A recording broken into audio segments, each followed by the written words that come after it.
There's a possibility that MicroStrategy, now known as Strategy, reaches a $1 trillion market cap in 2025. All it takes is Elon saying, hey, we accept Bitcoin for payment again. Everybody's running around with their head cut off trying to figure out what this company's worth. A lot of people are really hesitant when looking at MicroStrategy because they've been burned by... Bing bong. I am back with another edition of the State of Bitcoin podcast, where I've got the man, the myth, the legend, Jeff Walton, also known as Punter Jeff, the MicroStrategy expert. But Jeff, I've been hearing some rumblings that you've got a very bullish prediction on MicroStrategy. So tell us, what do you think MicroStrategy is getting to in 2025, and why do you think it's getting there? Yeah. Thanks for having me, Brandon. Happy to be here and excited to dive into this a little bit. Yeah, I've I've come out and I do think that there's a possibility that MicroStrategy, now known as Strategy, reaches a $1 trillion market cap in 2025. I think the way that the traditional markets are designed and structured lends itself to a significant potential increase in valuation within 2025. I mean, currently, as of today, they're valued about an $80 billion company. Last year, about a year ago, they were a $14 billion company. So they've seen a significant rise from 14 billion to 80 billion. And once you get into, this territory, $100 billion plus, the amount of capital needed to push it a bit higher it almost becomes less and less into the future. So what I mean by that is, a large majority of equities have passive index investments, passive flows. You've got S&P 500, QQQ, all of these index funds that are buying these equities in perpetuity, right? And the way that these funds are designed, S&P 500, QQQ, they're market cap weighted index funds. So as the valuation of the company increases, the proportion of new funds that are coming in the door to buy that equity is increasing at an increasing rate. So it is exponential in and of itself, just the way that the funds are designed. Now, what makes Strategy really unique here is the potential for S&P 500 inclusion, and I think this is going to be one of the biggest topics of 2025. And with this nuclear core of Bitcoin sitting on its balance sheet, if the price of Bitcoin is greater than 96,500 at the end of March, that would effectively erase MicroStrategy's negative earnings going back for the last 3 quarters, and thus make them qualified for the S&P 500, which is roughly 10 times larger than QQQ, the NASDAQ 100 that they were included in Q4 of 2024. Now, it sounds like that you're telling me that there's going to be a greater than a 10x return in the next 9 months here for Strategy. Now, I know I called it MicroStrategy at the beginning, and that would be bigger than all of the return that we saw last year. So is that what you're telling me? You think the inclusion in the S&P 500 and the new, essentially FASB, would help catapult Strategy into a new stratosphere here? It's possible. I think it is totally possible. Now the caveat, the reason I don't use share price is that there is this accretive dilution component that's happening over time as well. So Strategy is leveraging capital markets and leveraging dilution to purchase more Bitcoin and put more Bitcoin on its balance sheet. And because of that increases the total shares outstanding, which may have an impact on that kind of 10x figure. But I think there's a possibility. There's so many things that can happen, a macro environment, et cetera, et cetera. But the change in accounting rules, the change in accounting rules is going to result in potentially positive earnings for Strategy for the first time in the last 4 years. And they're finally able to reflect the value of the Bitcoin gain on their quarterly earnings. And if the price of Bitcoin goes to 100,000 by the end of March, all of a sudden you're looking at a multi-billion-dollar net income gain in Q1. And this is going to be the first time that a majority of the traditional financial world will have seen Strategy at all. There is, a large portion of the world that has no idea that there's a single company out there that's holding $50 billion worth of Bitcoin let alone that $50 billion being, 10x more the next closest company. So people are largely unaware, like the traditional finance world is largely unaware that Bitcoin is a $2 trillion asset. There's companies that are capitalizing their company on it. And that adoption of FASB fair value accounting and potentially having a really large net income gain in a single quarter is, I don't think there's going to be an instant repricing of strategy. However, I think there's going to be this long-term perceptual increase, perceptual change that people are going to start rethinking and start to understand what's going on with strategy for the very first time. A lot of fanatics, people that have been following Bitcoin are have been following strategy and think it's the best thing since sliced bread, myself included. And the reality is there's a very, very small portion of the world that has any understanding of what's going on here. Yeah, so let's dive into that because, it seems like there is a lot of volume when it comes to strategy. It's getting essentially traded on a daily basis like one of the Magnificent Seven. And, if you look at the market cap, it's significantly less than all of that. So, why do you think less companies haven't really developed this strategy yet? And do you think that that'll start to change as we see, strategy potentially make some waves here in the next whether it's at the end of this quarter when they report earnings or throughout the rest of this year? Yeah, there's a couple things there. So strategy has basically been a top 10 publicly traded equity by volume for about the last 70 days in a row, maybe 75 days in a row. And when you look at where they rank in the publicly traded leaderboard, I think they're 120th largest publicly traded company. Now you start to compare that, right? I mean, you're like, wait, what's going on here? If you're the top 10 publicly traded equity by volume, but you're the 120th largest company, what's the reason for that? And the reason for that is the fact that the stock itself is incredibly volatile. And so you have funds and companies that are trading the stock, back and forth intraday, right? Buying, selling. You've got these arb traders that are going back and forth into IBIT, in and out of IBIT, in a strategy and out. And there are infinite strategies that you can run to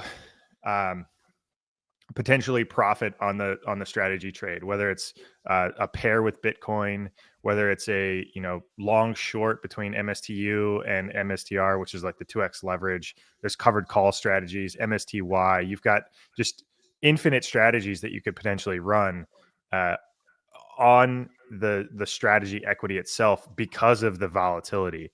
Now, your question on whether other companies will adopt this, I think most of the large companies that already exist, like Mag 7, they have zero incentive to do this, right? Right. They've already been incredibly profitable doing what they're doing, and they have very little incentive today to adopt a full Bitcoin treasury strategy full bore. Now, that being said, there are hundreds and thousands of other companies that are really struggling in the capital markets environment to raise future capital, and something like a Bitcoin treasury strategy could be that jolt to the balance sheet that really helps them raise future capital.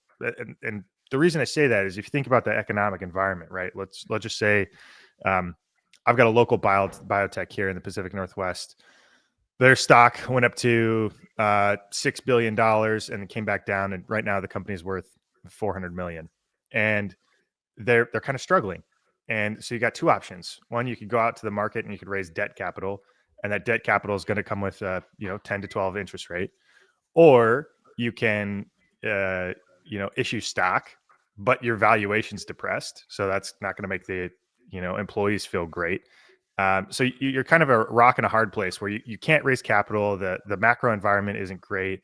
You don't want to issue shares. People don't really want to work for you. They're kind of demoralized on the equity pricing, equity valuation.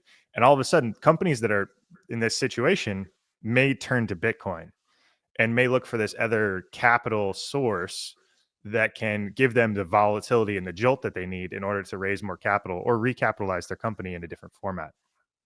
So I think that's where this industry is going. And I think some corporations will be forced to take action in that way, because I don't think interest rates are going to come down drastically anytime soon. I mean, they might come down 100 basis points or something like that, but still the cost of capital is going to be relatively high, moving forward, really. Now, with that, do you think that the traditional, I guess, of equity evaluations, everything like that, do you think they've figured out strategy or MSTR how to value it yet? Absolutely not. Everybody's running around with their head cut off trying to figure out what this company's worth, right? There are bears on both sides of the aisle, and what's happening here is you got these two parts of the world. You got this traditional finance part of the world who thinks Bitcoin is a Ponzi scheme and is tulip bulbs, and then you've got this Bitcoin side of the world that is just a full Bitcoin only. There shouldn't be any leverage in the system, and they don't understand leverage in traditional finance. And now you've got this, cohort in between that understands, Bitcoin, and they understand traditional finance, and they understand how the two can be merged. So you've got this very small group of people that have a future understanding of what this company could potentially be, when you think about the power of unencumbered capital. And the world at large is really trying to figure out a new framework for valuing this company as well. So a lot of people are pointing to this MNAV, multiple net asset value, saying that strategy is just a Bitcoin ETF and it should trade at 1x its net asset value. And I think that's just fundamentally flawed, because all stocks are forward looking, right? If you look at Apple or Nvidia or any of these other top publicly traded companies, they're 10, 15, 20 years forward looking in their pricing valuations from a traditional perspective. Now, if you take that same framework and you look at a company like Strategy, what is the value of Bitcoin in 10 years? Is it $3 million per Bitcoin? Well, if that's the case, Strategy's assets would be worth, 1.5 trillion, the assets alone.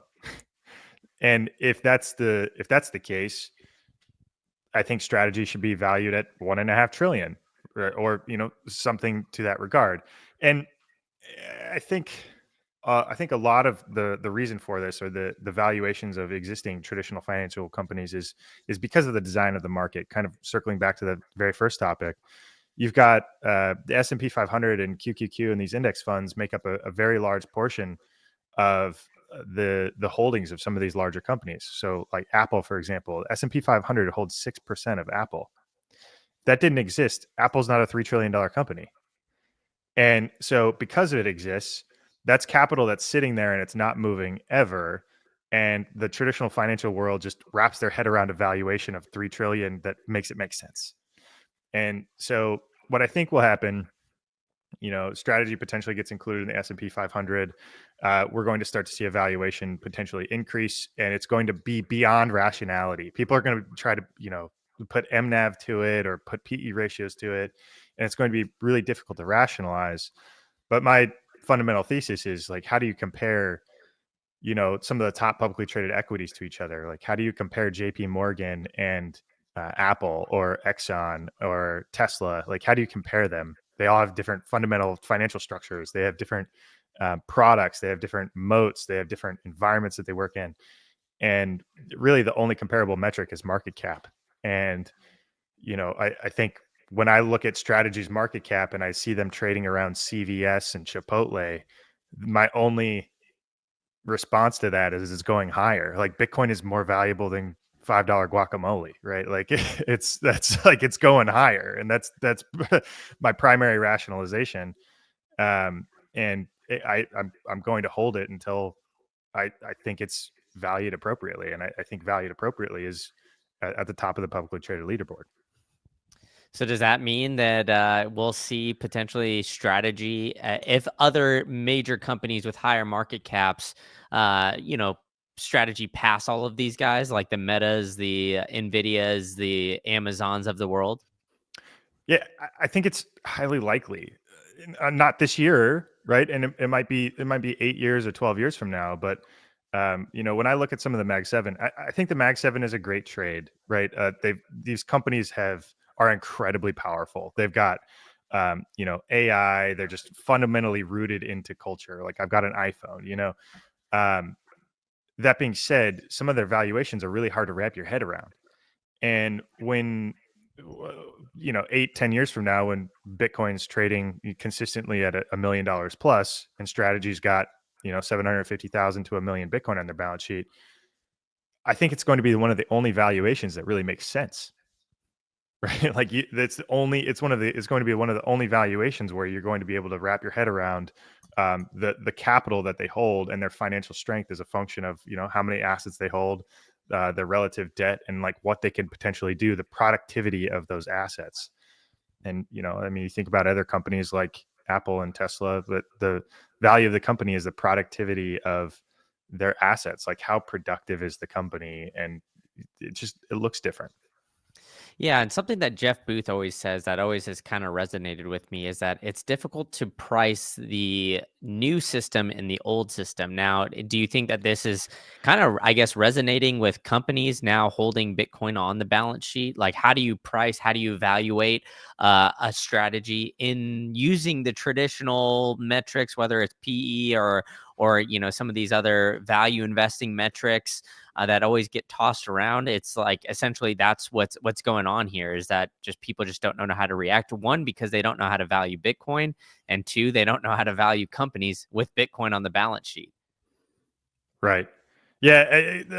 Jeff Booth has nailed it on the head, right? You've got two separate systems, two separate rulers, right? Like you've got a fiat ruler, and then you've got a Bitcoin ruler, and how you measure those companies looks fundamentally different. And when you start to look at like the Mag 7 being worth, I don't know, 98 million Bitcoin in total, right? If you were to combine all of the Mag 7 in terms of market cap, it's worth something like 98 million Bitcoin. And you're like, hold on.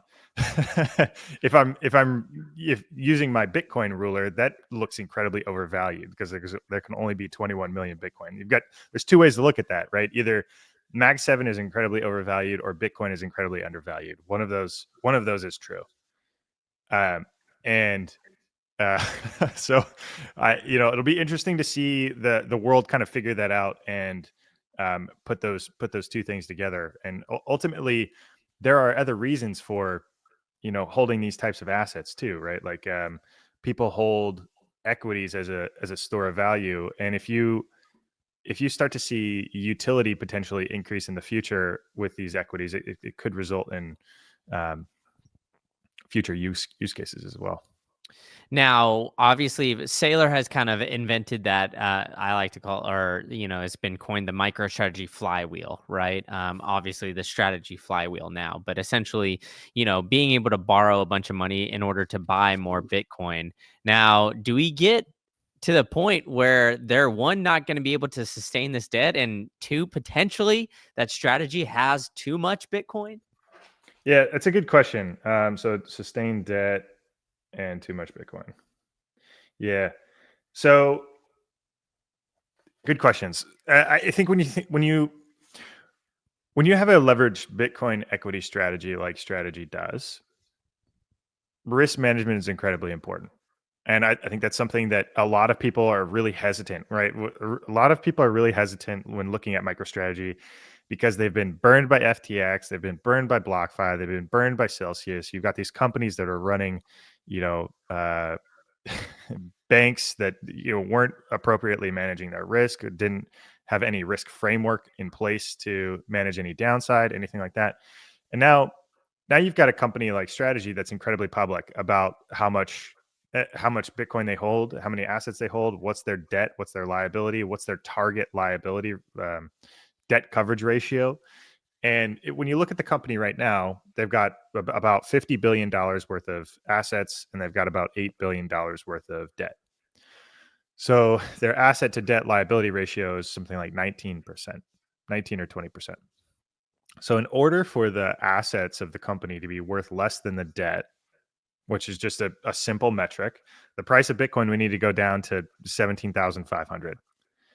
And I think that's a valuable risk framework to stay within, right? Like, if anybody thinks about the price of Bitcoin going down to 17,500, people are selling, their cousin's children, right? You're selling your dog to go buy more Bitcoin, like kidneys, blood, like whatever you're doing, you're doing it to go buy more Bitcoin, and you're levering up your house and all of that stuff. So I think it's incredibly unlikely. Additionally, when you think about the framework of how strategy is designed, the debt isn't tied to any of their Bitcoin or any EBITDA constraints or anything like that. So the convertible debt is really a function of the corporate balance sheet. Not It has nothing to do with the Bitcoin. So, for example, there is no margin call, right? There's not a Bitcoin price where if Bitcoin hits that price, like strategy has to liquidate any of their Bitcoin. It doesn't exist. And I think that's something that a lot of the bears, like Wall Street Journal, thinks that it's going to be margin called. Like a lot of people think this is going to end poorly, but with the way that they've structured the debt, it's long-term instruments, unencumbered capital, and they're effectively using their uh, corporate balance sheet as collateral in that transaction. The debt holders are underwriting Saylor and the strategy team, not the Bitcoin. And so I think it's incredibly unlikely that they're over leveraged at any point, and I think they can continue to manage that leverage into time. I mean, they just raised $20 billion in Q4 to buy more Bitcoin, and it totally deleveraged the balance sheet. So, yeah, go ahead. Yeah.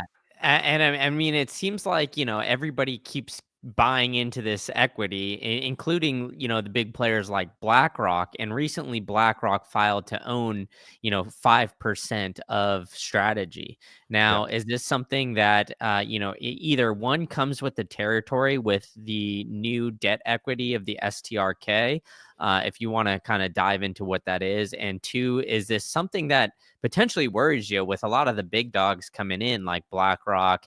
We've got the Norwegian pension fund, people with a lot of money essentially now funding this and scooping up the Bitcoin indirectly through Saylor. Is that a worry of yours as well?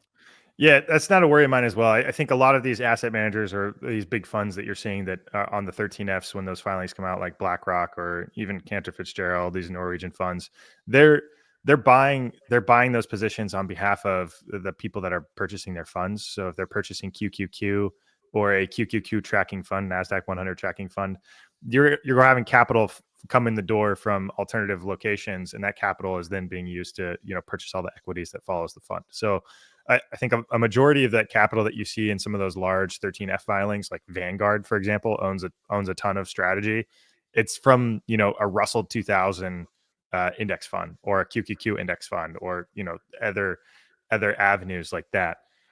But I don't think that is an issue really, because these corporations or these companies that are purchasing strategy, they're purchasing it as a diversification play, right? If you're a large scale asset manager, all large scale asset managers currently subscribe to Markowitz modern portfolio theory, which is like the efficient frontier of assets and effectively the math behind diversification.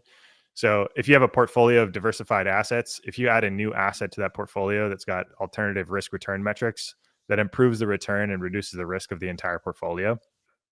So now you have an asset like strategy, which is incredibly volatile, but also incredibly high performing.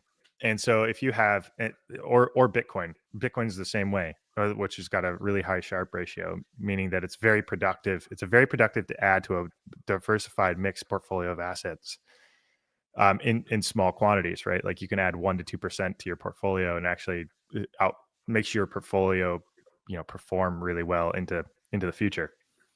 So I think that's happening on a large scale. And we'll continue to see it happen a bit more and more as institutions begin to wrap their heads around what's happening here. And with potential S&P 500 inclusion, there's about $10 trillion in the market that follows S&P 500 index funds. So you could be looking at a $10 billion of new capital coming in the door to buy strategy if they do get included in the S&P 500, which is a big potential inflow of capital. Yeah, and so with that, I brought up the STRK. So if you could Yeah. explain a little bit about that and kind of how what that is, and then why it's only offered to, I guess, the big dogs. Yeah. So STRK. So there's a few things that strategy is doing to effectively provide Bitcoin exposure to different capital pools. Like that's generally what strategy is doing right now, right? They've offered convertible debt to the market where they're saying, okay, we'll offer you this debt transaction that's got debt downside and equity upside. And there's this pool of capital out there in the world where they have this mandate where all they can do is buy convertible debt, right? If these convertible debt ARB guys wanted to go buy equity, just standard equity, they wouldn't be able to do it. So Saylor has found this pool of capital and said, "Hey, we'll give you Bitcoin exposure in the form of convertible debt through Strategy's balance sheet." And so that's a convertible debt market. And now preferred shares. So you think about capital structure of a company, debt. So the capital structure is important when you're thinking about potential bankruptcy proceedings. So that's where this kind of comes into play. Debt sits at the very top. So if there's a bankruptcy, debt holders get paid first. Okay, then preferred shareholders, and then common equity holders. So debt is the least risky. You also have the least upside. Preferred stock, which is second in the door, is medium risky, medium upside. And then the third is common equity, which is the most risky, but also most upside. Basically, you carry all the excess risk. And so the preferred stock, Saylor and the strategy team identified this alternative pool of capital that for example, preferred stock ETFs. There's a big pool of preferred stock ETFs out there in the market where all they do is they have the mandate to purchase preferred stock. So Saylor said, okay, let's design some preferred stock that's got a dividend on it. It's got an 8% fixed dividend based on our initial target price. And we'll go offer that preferred stock to the market. We'll raise capital today and go buy more Bitcoin with it and provide this new form of equity to this different pool of capital that's got reduced upside and reduced downside because it's got the dividend payment on it. And so that's effectively what strategy is doing. It's, tapping these different pools of capital, offering them de facto Bitcoin exposure in reduced volatility forms. And the common stock equity holder is taking that excess volatility. They benefit from taking the excess volatility from the convertible debt holders and the preferred stockholders. And your point on only big dogs can buy it. Really, anybody can go buy preferred stock, right? The stock is publicly traded. You could go to any brokerage account and purchase it today. There was an initial IPO, and you needed to have, I think, $25,000 or more in order to get the IPO. But anybody can go buy the stock today. So if you're interested in reduced upside and a dividend payment coming in annually, it's less than 8% now, but 8% fixed on $80 stock price, that could be of interest.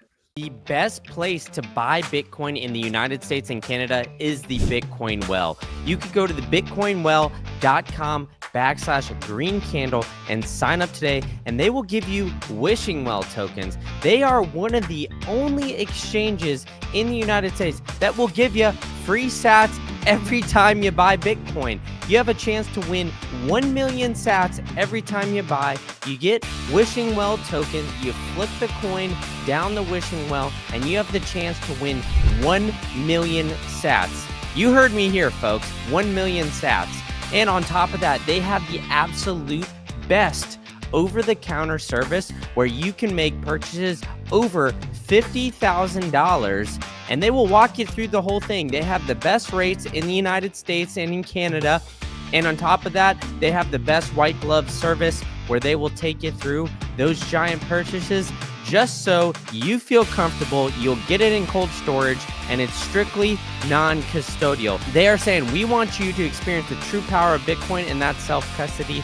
So go to the well, sign up, bitcoinwell.com/green-candle today. Enough from me, back to the show. I gotcha. I guess I misunderstood here. This is why I needed to have you on the show, Jeff, so I can understand a lot of these things. But we're starting to see, Saylor get very publicized with, his Bitcoin holdings and everything else. What impact do you think that has just on strategy, as it's seemingly Saylor's star continues to rise here? Do you hold any weight into that at all? With the Saylor premium. Yeah, basically. The Saylor premium. I mean, obviously, Saylor is a huge advocate for Bitcoin. I mean, he's starting to dip his toe into the political sphere in the political realm. He's going to be presenting at the I guess crypto summit tomorrow at the White House. He's going to be at the Capitol in a couple of weeks talking about Bitcoin and Bitcoin advocacy. And I mean, he's really plugged into the community. I guess I don't necessarily see that as a risk because they do have a very strong team that's running behind the scenes, the capital team that's actually structuring and designing the deals and running the Bitcoin strategy. And I think it's having Saylor at the helm or the chairman position is certainly, it deserves a premium because their team works together in identifying this strategy moving forward. Okay, now with that, I have a little thought experiment for you. Before we get into the potential of other companies coming on board, I do think that there is one person that could dethrone Michael Saylor as the biggest Bitcoin bull, and that is Mark Zuckerberg here. Before you tell me I'm crazy, he does have more voting rights than Michael Saylor does currently for Correct. Meta, obviously. And so if he wanted to implement a Bitcoin strategy, he could easily do that here. And it seems like, the Magnificent Seven has had a couple. Obviously, we saw Microsoft shoot it down drastically, but we've got Amazon potentially voting on it and Meta tossing around the idea as well. Do you see that it's a possibility, one, of Mark Zuckerberg potentially being a bigger Bitcoin bull than Michael Saylor, and two, having multiple or at least one Magnificent Seven company develop this strategy? Yeah, it's a great question, and I speculated on Meta for really the last couple of quarters as well. I think Meta's got I don't know off the top of my head, but I think about $50 billion in cash on hand. So if they did um, adopt a Bitcoin treasury strategy, it's possible that they could buy enough to potentially catch strategy. However, they would have had to start today and doing it under the cover of darkness and not tell anybody that they're doing it, and all of a sudden come out and say that they have 500,000 Bitcoin. I think it's highly unlikely that that's the case. I think if they did anything, it would probably dip their toe in the water. But I wouldn't be surprised if we start seeing Bitcoin being the native internet currency for some of these AI models or these AI tools that are coming into the scene here. But I mean, you mentioned Mag 7, right? Like Tesla already holds 10,000 Bitcoin on their balance sheet, and all it takes is Elon saying, "Hey, we accept Bitcoin for payment again for our Tesla cars," and all of a sudden they're going to start having Bitcoin come in the door, and potentially thinking about that a bit differently as well. And if the U.S. government starts adding it to their balance sheet, I think you're going to see it come into the conversation a lot more. And it will be more top of mind to some of these companies about like, why are we doing this? Who's doing what's going on? Who's a leader in this space? And people are going to be looking for the leaders, right? Like who's leading the charge here? And just given where Saylor's been and how he's been, on the podcast circuit for years, right? Going back and forth, on all of these different episodes, talking about novel ideas, talking about different perspectives, history of money, getting into the history of like the world. And I don't think anybody's going to catch him from that perspective, that he's got 5 years of content already out on the internet with millions of views and really leading the thought charge there in the market. Yeah, the only reason I think that Zuckerberg could maybe would be primed to do it is just because of this recent rebranding we've got. We've seen him growing out the hair a little bit. I do love it. Yeah. Yeah. So He's who like knows? surfing, holding a American flag, cracking a beer on Yeah, the 4th of July. Yeah. exactly. And, we got Saylor super fans out there that, listen to every podcast and, really hang on every word. And, we've got people like yourself talking about MSTR on, a daily basis almost. So, with that, it would drive more attention to Meta and maybe be the full circle rebranding that Mark Zuckerberg's really looking for. But that's all speculation here. Yeah. What isn't speculation is we are seeing more MicroStrategy copycats. Now, we had one in Brazil pop up today. I don't know if you got a chance to look at it, but we've got MetaPlanet, we've got Similar Scientific, some of these other smaller companies really starting to get onto it. So how big of an impact do you think that's going to make on the overall market? One, as just for Bitcoin only, and then two, looking at other companies, we talked about the Mag 7, but maybe some other bigger names potentially getting into it. Yeah. I think in 2025 we're going to have one. I think there's going to be one company that surprises us, that comes out and says that they're adopting a Bitcoin treasury strategy, and I think it's going to wow everybody. I don't know anything. I think that's just my speculation. We're going to see like a $25 billion company come out and adopt a Bitcoin treasury strategy, and everybody's going to say like, "Whoa, where did that come from?" I think that's inevitable. I think probably going to happen.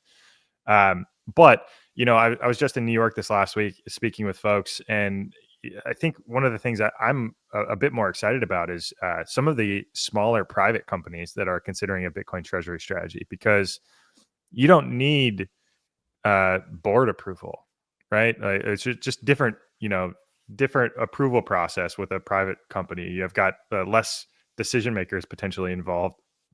And you've got these companies that are starting to think of their corporate treasury in Bitcoin terms, and that's just fundamentally changing the way that these people think. And I think some grassroots movement in the private market is going to catch a lot of people by storm as well. So yeah, I'm really excited about the future. I mean, we're going to see a dozen companies come out running a Bitcoin treasury strategy, or at least adding Bitcoin to their balance sheet, thinking about I have to do this.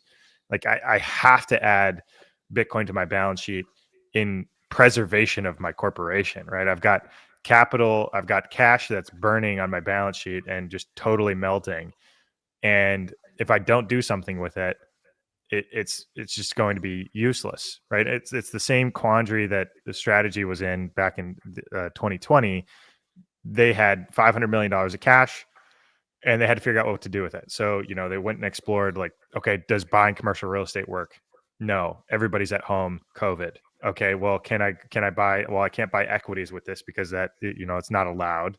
I got to buy treasuries. Well, inflation is running rampant. Like, where do I park this money? I don't want to push it in straight into R&D because I don't know what the future looks like. Really uncertain. And I think it's likely that we're going to see inflation continue right into the future, and that's going to be unfortunate for a lot of people unless you're owning hard assets or strong capital. And I think there's going to be a significant push for these corporations to rethink their capital structure, how they're designed, and shift forward into the 21st century, because it's negligent to ignore Bitcoin at this point. It's the 7th largest asset on the planet. It's a $2 trillion market cap. It's the largest computer network on the planet. And people are literally quitting their jobs to go work on developing and expanding the Bitcoin ecosystem, myself and many others. And it's too big to ignore at this point. And you're doing your shareholders a disservice by not exploring the possibility of adding Bitcoin to your balance sheet, even just small proportions. I don't think every corporation on the planet should be doing the strategy playbook. I don't think that makes sense for everybody, but having greater than zero exposure to Bitcoin, I think every corporation on the planet should be doing that.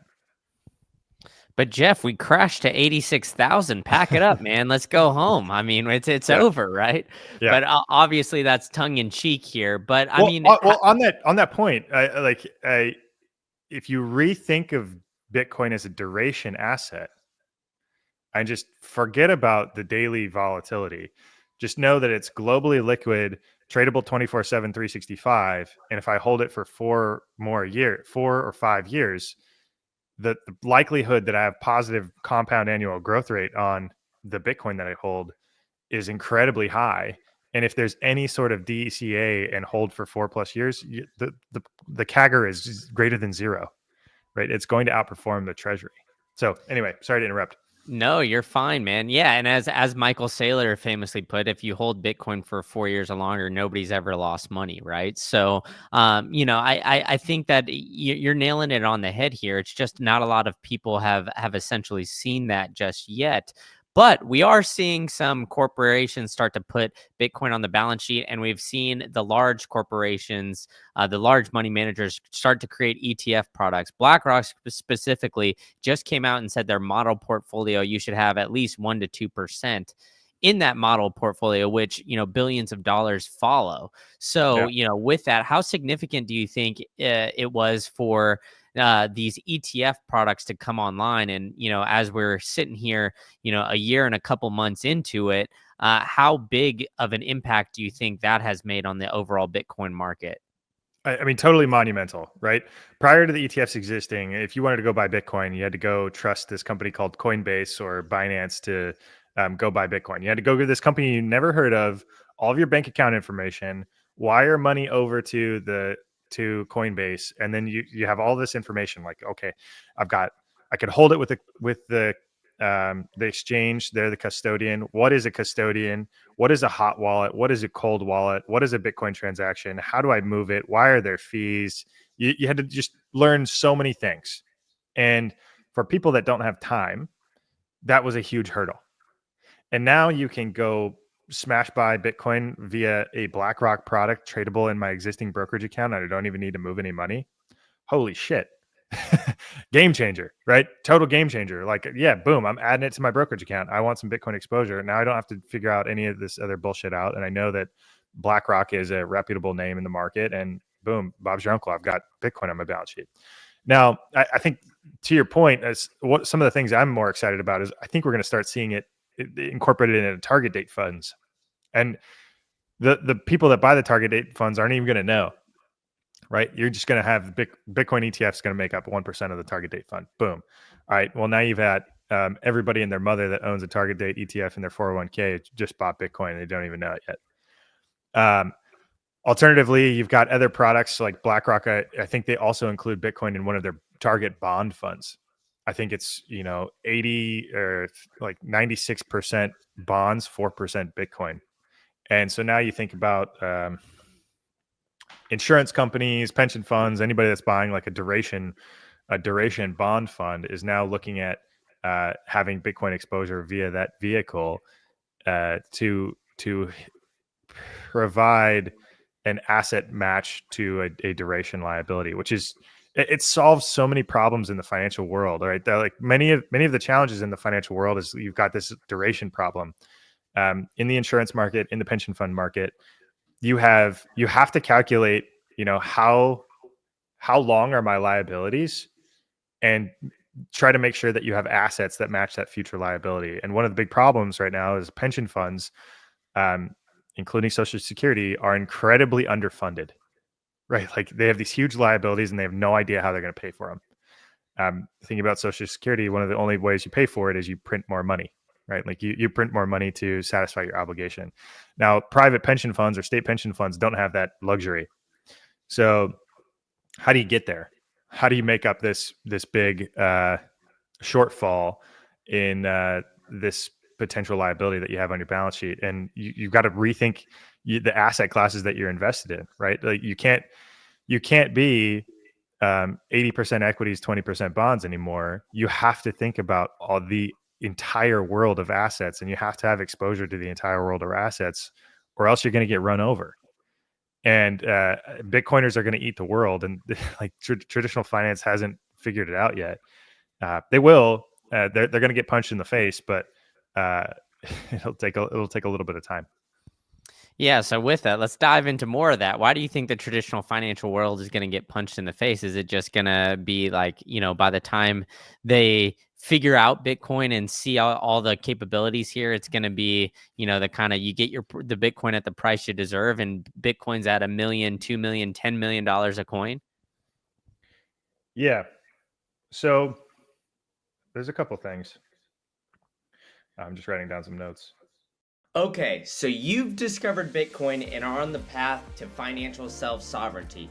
But simply holding Bitcoin is not enough. You need to make sure that it's scored properly and you are in 100% control over all your assets. So sharing your keys with third parties and taking on that counterparty risk is not the answer. The answer is pure and simple. It's uncompromising self-custody, and there's no better way to do it than the Bitcoin way. They've got over 25 years of cybersecurity experience, and their team of experts can help you properly self-custody your Bitcoin, secure your digital life, configure your privacy phones, and even establish a Plan B residency if you're looking to do so. So I'm going to help you guys out here and give you a free consultation if you take the first step and visit thebitcoinway.com/green candle, and you can check out the boys at the Bitcoin Way and see how they can help you become self-sovereign.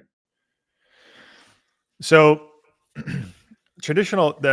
I've worked in traditional finance for the last 11 years. So I've got a unique perspective on the people that work in this environment, and huge egos, the entire market, huge egos. Additionally, the people that work in this industry and that have worked in the traditional finance industry, they've done really well in the existing system. Like if you work in finance, it's not a surprise. Like you get paid well. If you work in finance, you get paid really well. The work is incredibly hard. You're working hard, long hours. You get paid well, but everybody's doing really well in the existing system. They have no incentive to rethink the fact that the system might be broken. Zero incentive. So when you start to bring up an alternative reality, that there's the dollar is getting debased greater than CPI, or some of these facts that we've seen over the last couple of years, it's hard for them to conceptualize, easy to laugh off, and it's easy to shirk and just not pay attention to it. Especially when you see, like in the news, New York Times, Wall Street Journal, you see FTX crash, crypto collapse, like Bitcoin crashes to 82,000, right? Like these are the things that hit the news, and that's the things that most these people see. And when they see volatility, their heart and their emotion instantly goes to 2008, 2009 financial crisis, and they're like, I never want to experience anything like that again. I don't want to be a part of something that's going to crash and burn. So they just stop right there, and they don't go any further. And that's fine. That's okay. But the real challenge is these people, these managers that are managing capital into perpetuity, insurance companies, pension funds, they have a duty to explore these assets, because if you miscalculate inflation or debasement by 25 basis points, your business model doesn't work, right? And you're not going to know it until you're dead, right? Like if your calculations are off, you got to wait 6 years to find out that your calculations are off, and you're like, holy shit, I was off by 25 basis points 6 years ago, and now my company is insolvent, doesn't work anymore. And at that point, those corporations need to rethink, like, okay, how do I survive? How do I get out of this? What do I do? How do I reshape my company? And that moment's coming. I think it's on the horizon, but the pain hasn't been painful enough yet.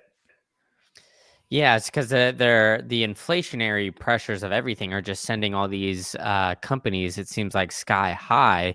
Now, I want to dive into that a little bit more because, one of my favorite websites is govflation.com. Now, if you look at that website, it shows you the way that, CPI was calculated pre-change of basket of goods, like post-gold standard. So, if you look at that, I think it was December or January, we're still sitting over 10% inflation, according to the old way they calculated CPI, but we're under 3, at least according to the current basket of goods. Now, with this data manipulation and what we're seeing, it seems like we're sitting on a basket of cards, and the big thing that's going to collapse here, or we're sitting on a house of cards, the big thing that's going to collapse is traditional finance, because they've evaluated things essentially with just bad data. Yeah. And so is that something, as somebody who's coming from that world, you see as almost like the writing on the wall here? Yes. Yeah. Absolutely. And you look back at historical money supply, Fed M2 data, St. Louis Fed data. The last 30 years have had a 6.5 or 7% compound annual growth rate in the money supply. And you go compare that to just CPI data on government websites, and there's a delta of 350 basis points. Where does that go? Right. And you've got insurance companies, when they reinsurance companies, when they go and they look at valuing the probability of a portfolio loss and its impact into the future, and inflation into the future, they're looking at CPI figures, or a function of CPI figures, like rebuilding costs, all those things. And I think that the industry at large has missed the debasement delta. So that the delta between CPI and money supply change. And there are companies that have missed that larger than others, and they're going to feel the pain first. So my background being in the insurance market, the market's incredibly dynamic, right? There's thousands of insurance companies all vying for the same business and competing for the same business. So you've got like these large companies that are able to outprice and outperform some of these smaller insurance companies. So everybody's got to figure out ways to cut costs, and they do it by cutting their CPI calculations, or making adjustments to their pricing mechanisms that are underpricing and undervaluing the potential risk, the downside risk into the next 4, 5, 8, 10 years. Yeah. So with that, it seems like the last time in 2008, right? You brought it up. Everybody got scared because, that was the most recent crash that we've all lived through. But that seemed to be, I guess, caused by banks loaning out people from the housing market. Now, how are you viewing this overall economic situation now? And is this a scenario where, because we're basically undervaluing or I don't know, I guess undermining, I don't know if that's a great word for this, but essentially just undershooting the amount of inflation right now, that this next potential crash, if there is one, could be caused by the traditional financial system and just, a big giant stock market crash like we've never seen before? It's tough to say from my vantage point. I mean, just looking at the insurance market, which is where I'm an expert in, if anything breaks there, I think it's more of it's like a slow burn kind of thing.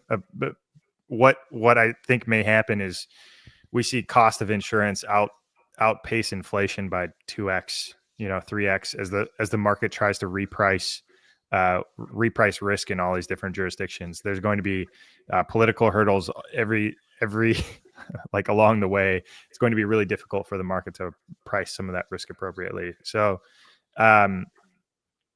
it's a really difficult question to kind of wrap your head around. I don't think it's impossible, but you start to look at valuations of things around the world, like and rationalize it relative to interest rates and all these other things, and you look at just like the housing market.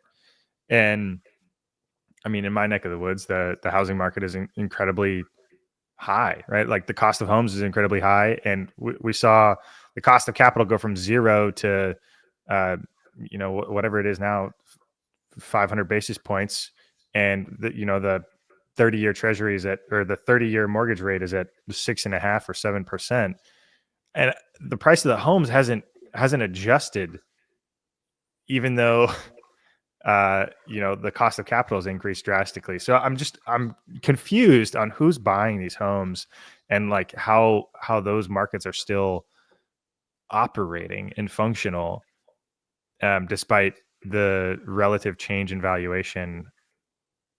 And yeah, it's hard to wrap your head around. I mean, there's so many moving pieces, but the one thing I do feel comfortable holding in my portfolio here is Bitcoin, because I think it's undervalued, and it's like the vacuum that captures any potential inflationary pressures. And to me, it is a risk off asset to hold on my balance sheet. So I feel comfortable with that.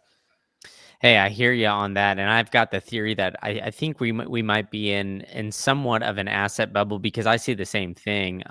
Generally, I'm in Tampa majority of the time, and the Tampa housing market has seen the homes double in 5 years, right? Yeah. And it's like, all right, it doesn't make any logical sense. Like, you're not making twice as much money by living in Tampa, Florida, Right. as you were 5 years ago. But the housing prices has doubled in 5 years, and for a housing market, that's absolutely insane.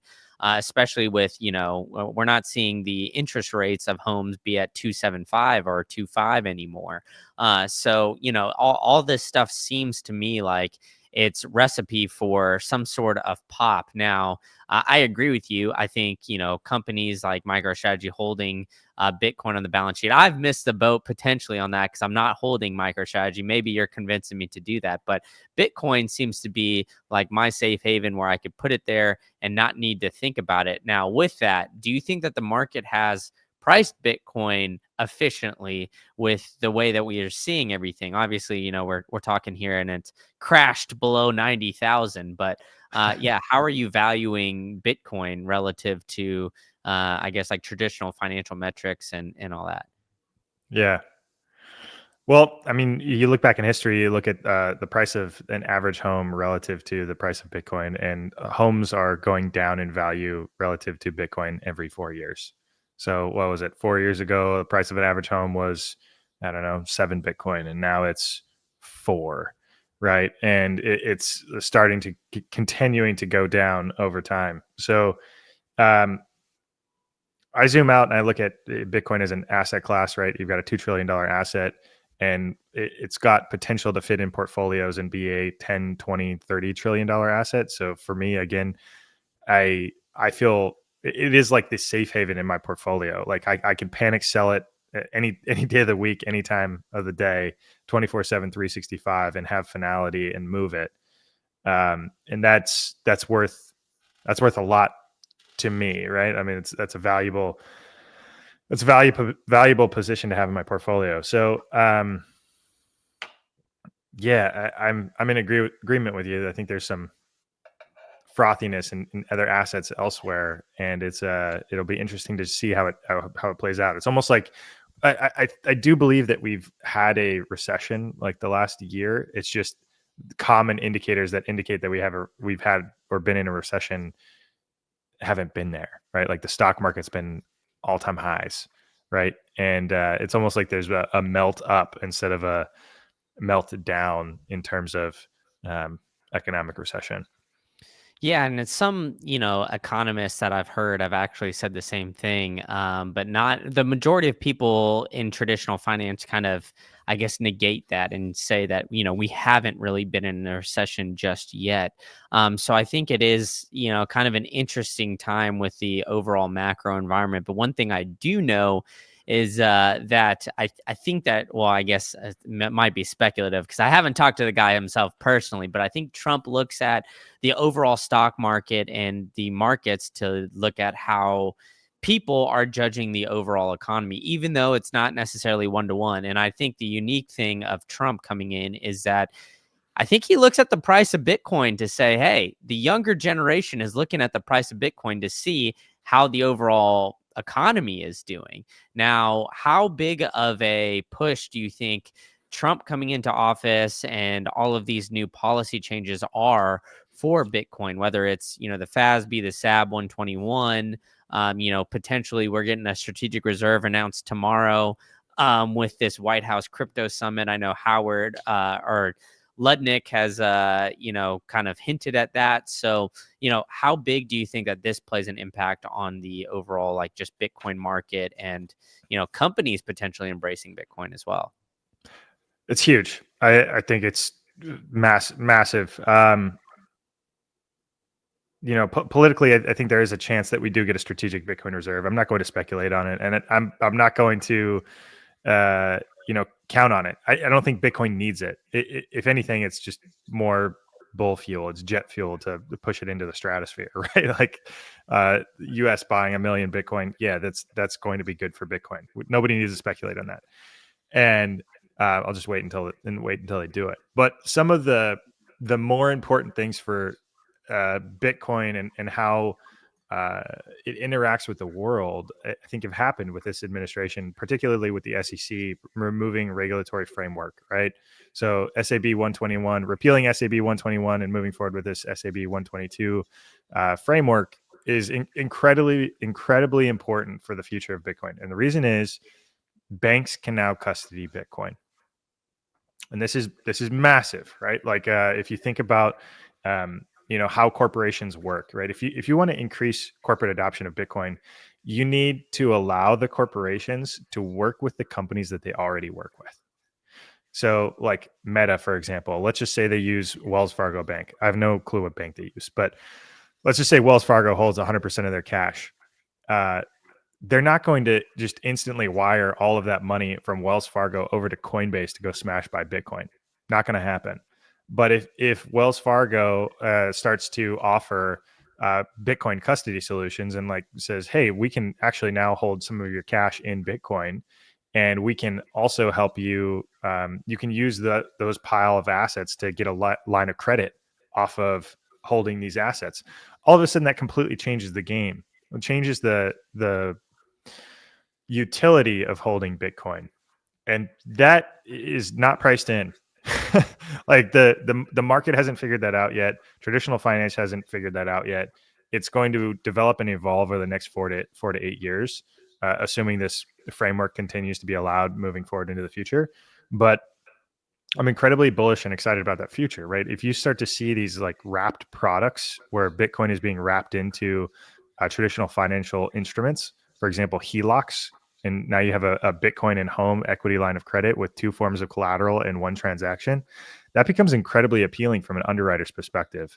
Like that looks like a really good risk. I can minimize my downside, right? Like if the housing market pops for whatever reason, and this person I provided this loan to walks away from the loan, and now I have this house valued at 50% of what it used to be worth, at least I have the Bitcoin as collateral too. That's globally liquid, and I could sell it and I could be in a comfortable position. Changes the game, right? Like these wrapped products offered by banking institutions changes fundamentally how the traditional financial world interacts with the Bitcoin ecosystem, and offers more utility for the broader market to provide these solutions to the world. It's going to take forever. It's going to take 4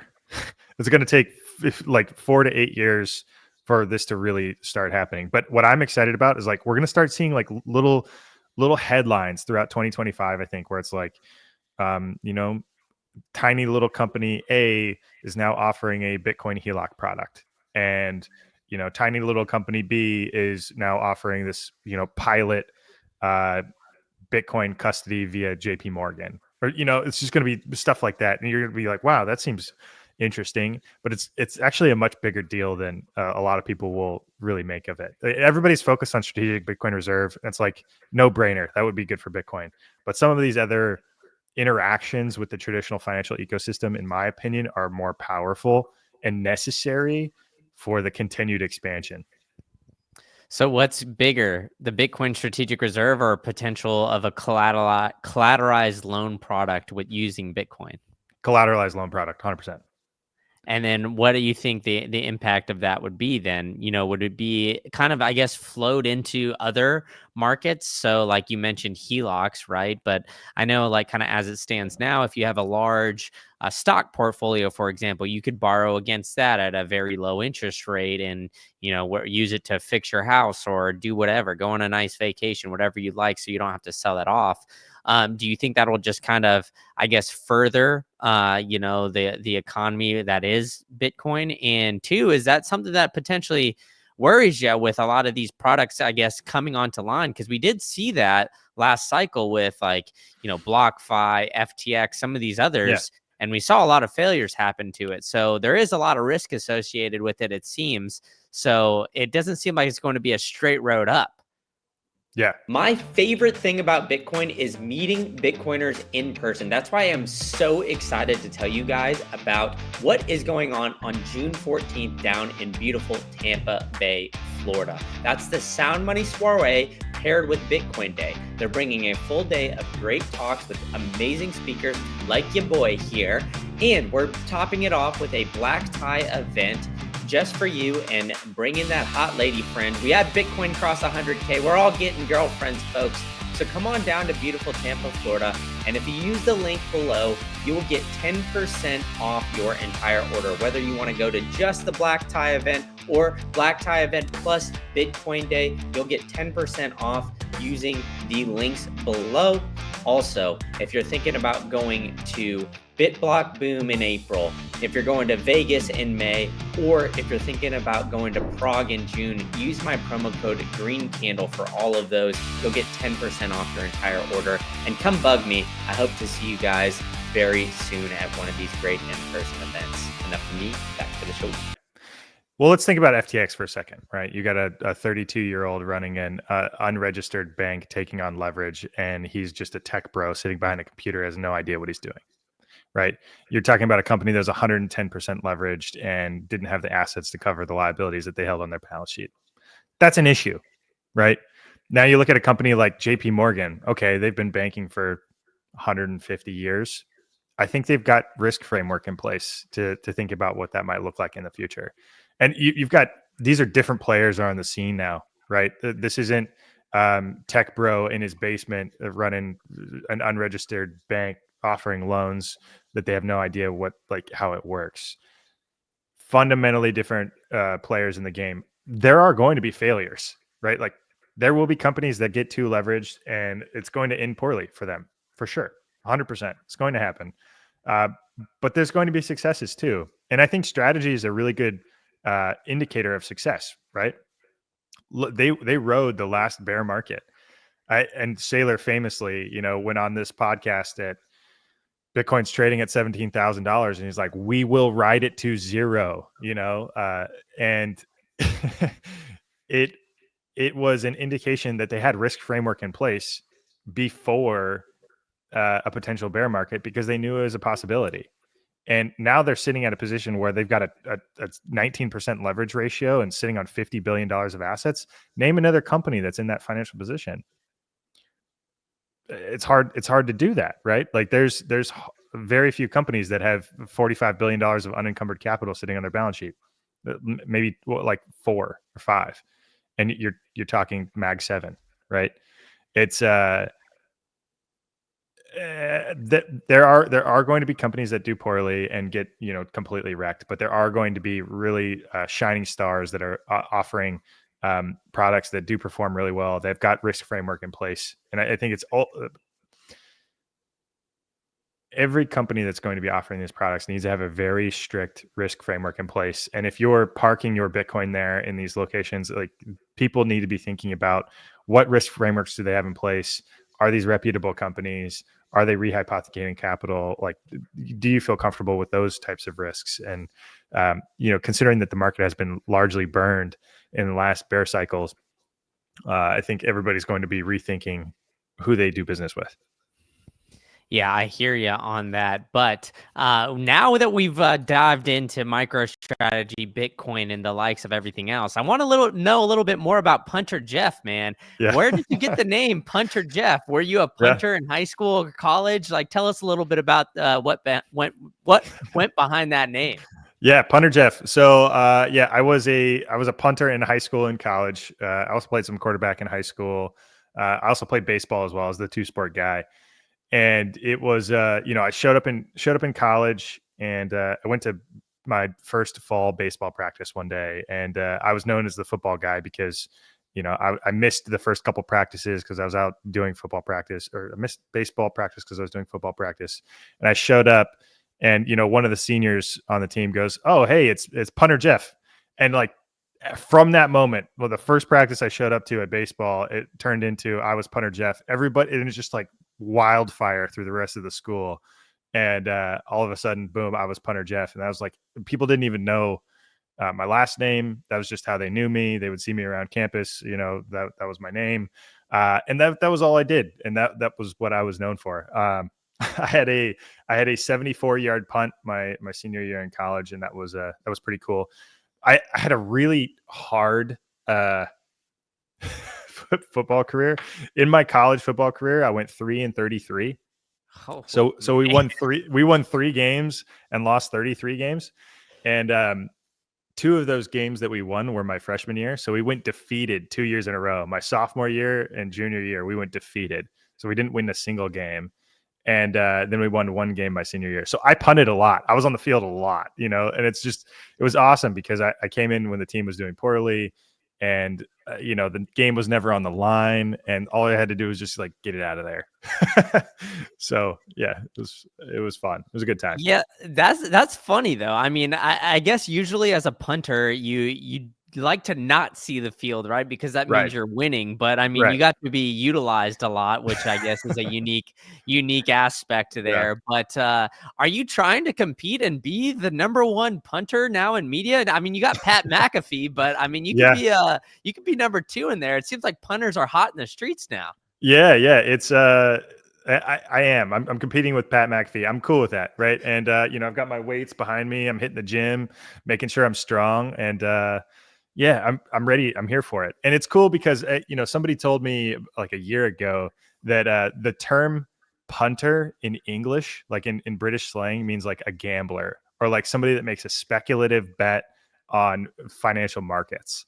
And I'm like, oh, wow, this fits both, right? I'm like making this speculative financial bet on strategy in the financial markets and Bitcoin. And, I also punted. So yeah, it's I like it. It's stuck, and I'm cool with keeping it.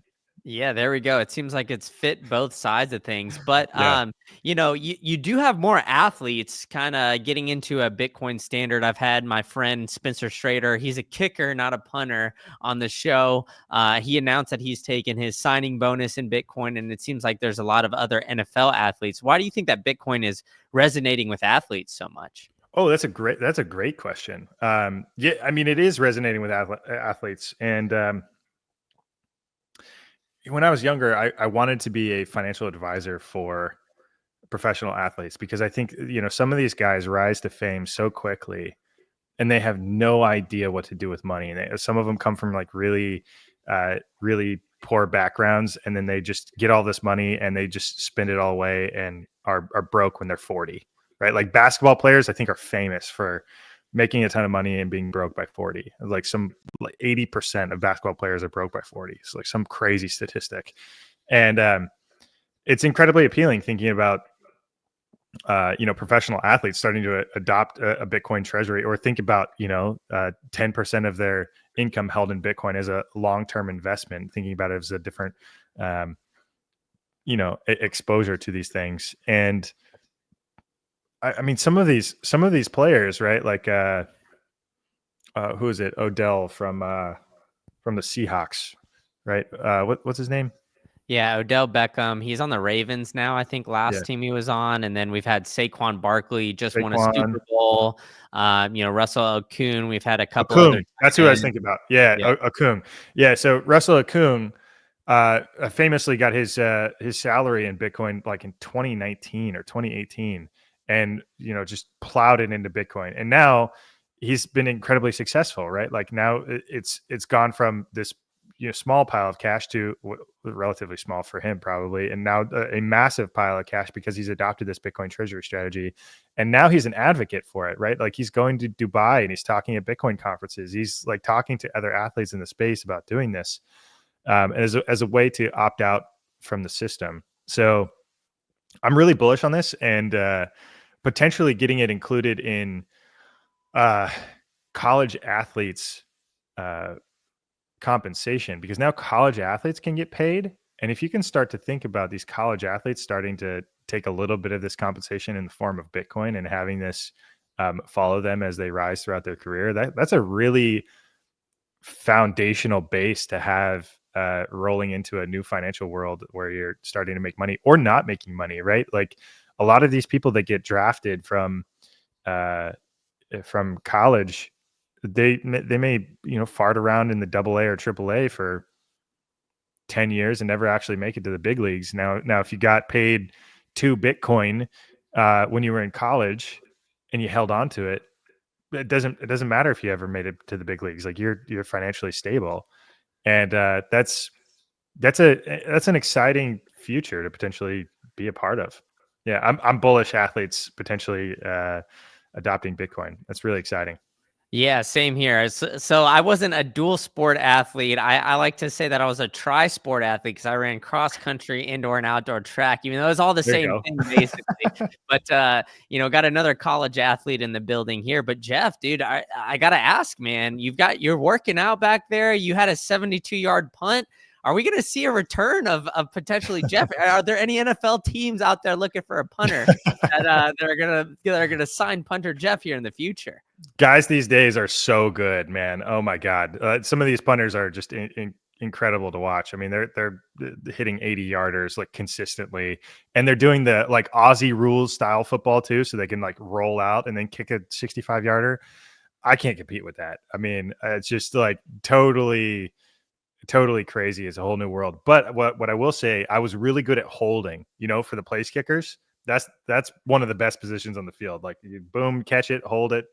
Easy. It's a what do they call it? Like a clubhouse guy too, you know, just like fires everybody up. They've got one tiny role in the team, and you know, gets everybody excited. Well, there we go. If we've got any NFL GMs listening, we've got a vibes guy. We could have him be the money manager for the team. Money manager, vibes guy. Yeah. And the holder. I mean, The holder.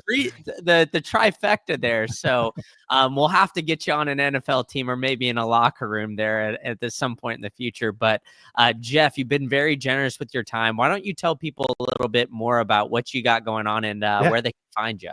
Yeah, absolutely. Thanks for the time. This has been fun. You've asked great questions, so this has been a really good time. Anybody can find me. I'm on Twitter, X, at Punter Jeff. You know, we talk weekly about what's going on with the strategy trade, and we run this group called MSTR True North, and it happens every Wednesday, 7 p.m. Pacific, 10 p.m. Eastern.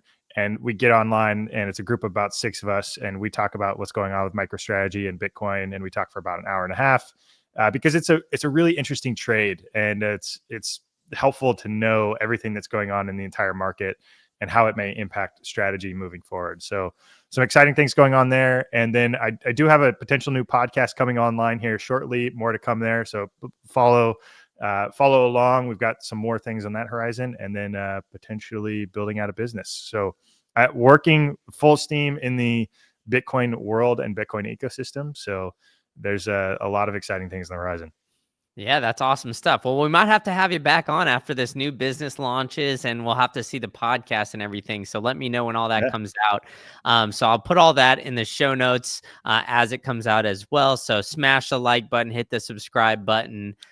Tell a friend to listen into Punter Jeff and more of Green Candle as well. And Jeff, thanks so much for coming on, man. Yeah, absolutely. Thanks for having me, Brandon. Appreciate it. Thank you for tuning in to the latest episode of the State of Bitcoin podcast.